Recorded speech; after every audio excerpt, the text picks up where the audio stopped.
All right, next question is from Connor. He says, good morning, longtime listener, first time caller. I just opened a Roth IRA through Fidelity. Nice. And plan to maximize contributions this year. Can you walk through the pros and cons of dollar cost averaging? Well, here's the con of dollar cost averaging. If the market goes up this year, you will have left some money on the table. Here's the pro of dollar cost averaging. If the market goes down this year, you bought in at lower and lower and lower levels. So what we like about dollar cost averaging is that it prevents you from being 100% right or 100% wrong. It removes a lot of the emotion. I have so many, by the way, for those of you that don't know, let's do a quick vocabulary. Dollar cost averaging is just simply the process of buying in a certain amount on a certain time period. So a lot of people will do $100 a month into the Roth IRA. That would be dollar cost averaging into the Roth IRA, and it sounds like that's what Connor wants to do.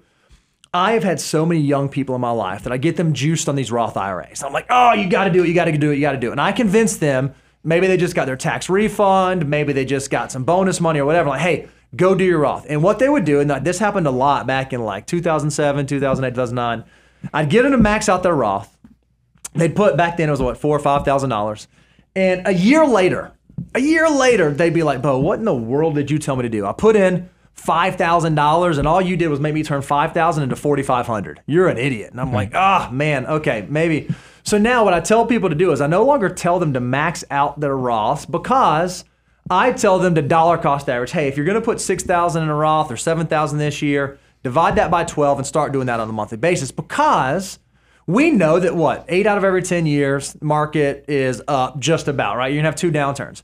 Well, odds are, if the market's mostly going up and you can be dollar cost averaging, you're going to see some growth in your account, which will hopefully light the fire to allow you to keep doing it. What I worry about is someone who just happens to put their money in at the wrong time, and the market falls for the rest of the year, falls over the next 12 months, and they lose their fervor for investing. That's why I like dollar cost averaging. It's less about mathematics and less about like the optimal investment strategy, and I think it's more about the behavioral.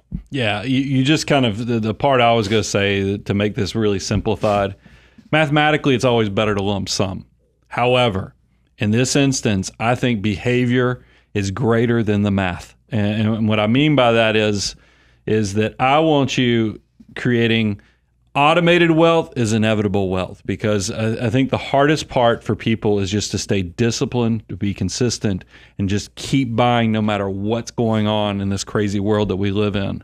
And that's what dollar cost averaging will do for you. So, because once you set up your monthly amount or quarterly amount, whatever period that you're using, it's just, you don't have to use your brain power anymore. It's all set up. You won't even miss the money after you get used to it, and it kind of gets processed through.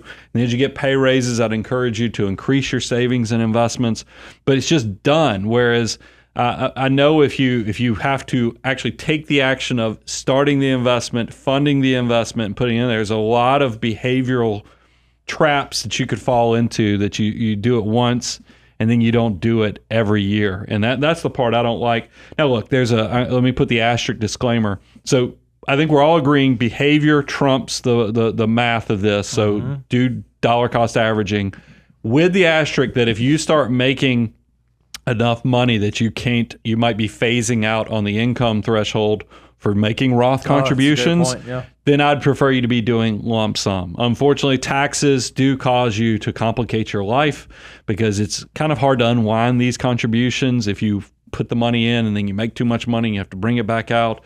It just adds a level of complexity that you'll be like, man, I just wish I would have waited until looked at my income numbers and then funded it. Because remember, you always have from January to April 15th to actually fund that Roth for the previous year.